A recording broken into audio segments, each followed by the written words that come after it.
और तुमसे 70-75%, 80% हिंदू से रोज कहलवा देते हैं कि हिंदू खतरे में है। ना हिंदू खतरे में है, ना मुसलमान खतरे में है, ना सिख खतरे में है, ना ईसाई खतरे में है।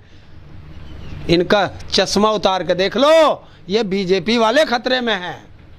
खुद मोदी को भी नहीं पता और देश का बेवकूफ बना रखा। वही है ना, फेंकू रामा आके फेंक गया। गलत लड़ाई लड़ा रहे हो, ये मोदी बेवकूफ बना रहा है जनता का।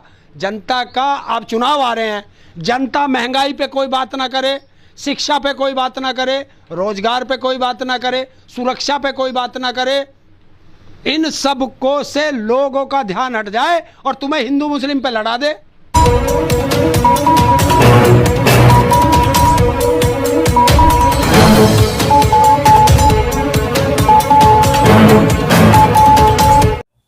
स्वागत है आपका यूटीवी न्यूज चैनल में। मैं आपके साथ मोहम्मद यासीन नईटोरी। बहुत कहते हैं कि मुसलमानों को हमने टाइट कर दिया। मुसलमानों को क्या टाइट कर दिया? नौकरी वे करते नहीं, वे रोजगार करते हैं, हाथ के दस्तकार हैं।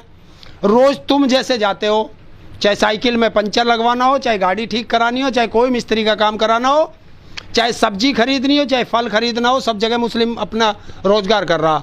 1000-2000 रुपये अपने घर आराम से कमा के ले जाता है। तुम्हारा बेटा क्या करता है? जय श्री राम, जय बजरंग बली, और उसे काट दो और उसे काट दो और उसे काट दो। यही काम करेगा, घर से 10 रुपये खर्च करेगा, क्योंकि तुम्हारा बच्चा रोजगार ना मांग ले। किसी नेता का बेटा क्यों नहीं आता उसमें जय श्री राम करना है? किसी ब्यूरोक्रेट का बच्चा क्यों नहीं आता? क्या उन्हें धर्म की रक्षा नहीं करनी? तो क्या मोदी सरकार हिंदुत्व की गठरी से निकाल कर लाई है हिंदू ये यूनिवर्सल सिविल कोड? इससे सबसे ज्यादा प्रभावित हिंदू होगा। भाई एक बात बताओ, तुमने मुसलमान टाइट कर दिए। गैस का सिलेंडर मुसलमान को 1200 का और तुम्हें 400 का मिल रहा, क्या बताओ ना? है अनाज तुम्हें सस्ता और उसे महंगा मिल रहा क्या? या जो कपड़ा तुम खरीद के लाए वो सस्ता है और उसका महंगा है?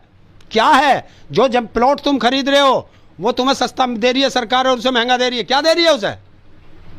वो 18-20% को आदमियों को, तुम तो 80% हो। पेट्रोल तुम्हें सस्ता दे रहे हैं? या जय श्री राम करूं मैं जाकर बाहर और बजरंग बली के नारे लगाऊं और मोदी के जयकारे करूं, क्या सस्ता मिल रहा हूं ना? तो फिर क्यों गुलामी कर रहा हूं मैं? क्यों अंधभक्ति में पड़ा हूं? ये है सारा कारण। मोदी ने जितनी भी सरकारी इंडस्ट्री थी सब प्राइवेट में दे दी। क्यों दी? कि देश से आरक्षण को खत्म करने का सबसे बढ़िया तरीका उसने ढूंढा। दूसरी चीज, तुम्हें मुसलमानों पे बहुत भड़काते हैं। ये देश के अंदर 1% है सिख समाज, जैन समाज, बौद्ध समाज बहुत कम है। उन्होंने कभी नहीं कहा कि हम खतरे में हैं, और तुमसे 70-75%, 80% हिंदू से रोज कहलवा देते हैं कि हिंदू खतरे में है। ना हिंदू खतरे में है, ना मुसलमान खतरे में है, ना सिख खतरे में है, ना ईसाई खतरे में है। इनका चश्मा उतार के देख लो, ये बीजेपी वाले खतरे में है। कुर्सी जा रही है तो तुम्हें वहां लगा दिया, अब तुम रोजगार नहीं मांगोगे, इसी पे लड़ोगे। ये है क्या? किसी को पता है हिंदुस्तान में है क्या? ये पता नहीं है हिंदुस्तान में किसी को भी, खुद मोदी को भी नहीं पता और देश का बेवकूफ बना रखा। वही है ना, फेंकू रामा आके फेंक गया रैली में। पहले उसका ड्राफ्ट बनता है, वो ड्राफ्ट जनता के अंदर आता है और जनता उसे पढ़ती है कि इसमें क्या लिखा है क्या नहीं। कुछ नहीं किया। 14 तारीख को नोटिफिकेशन जारी कर दिया कि आप इस पे अपनी राय दें। राय किस चीज पे दें? किस चीज पे दें? क्या है ये? इसमें क्या तुमने कानून बनाया? क्या धाराएं लगाएंगे? क्या करेंगे क्या नहीं करेंगे? कोई पता नहीं। किसी हिंदुस्तान के किसी एक व्यक्ति को भी नहीं पता, भारत सरकार के किसी मंत्री को नहीं पता, स्वयं भारत के प्रधानमंत्री को भी नहीं पता। बस सिर्फ एक नाम है, यूनिवर्सल सिविल कोड। लेकिन मोदी सरकार जितने भी कानून लाई या जितने भी जो है रूल लाई, वो किसी को बताती नहीं है। चाहे नोटबंदी हो, 370 हो, चाहे फिर ये 2000 का नोट हो, चाहे 35 हो, वो एकदम कानून लागू कर देती है। आपको एक चीज की जानकारी होनी चाहिए, नोटबंदी का मतलब होता है कि ये नोट बंद कर दिया हमने। 370 एक पहले से कानून है, उसे हटा दिया हमने। लेकिन जो तुम कानून ला रहे हो उसमें क्या करना है, क्या धाराएं हैं, उसके लिए भारत के संविधान की कुछ धाराओं में संशोधन भी करना पड़ेगा, तो पूरा ड्राफ्ट तैयार होता है। इसीलिए गलत लड़ाई लड़ा रहे हो। ये मोदी बेवकूफ बना रहा है जनता का। जनता का अब चुनाव आ रहे हैं, जनता महंगाई पे कोई बात ना करे, शिक्षा पे कोई बात ना करे, रोजगार पे कोई बात ना करे, सुरक्षा पे कोई बात ना करे, इन सब को से लोगों का ध्यान हट जाए और तुम्हें हिंदू मुस्लिम पे लड़ा दे। यदि एक देश एक कानून हो जाएगा तो ताऊ जी दिक्कत क्या है? कुछ भी नहीं, कानून तो बनाओ, पहले कानून बनाओ, उसका ड्राफ्ट बनाओ, जनता में उसे भेजो, जनता उसे पढ़ेगी।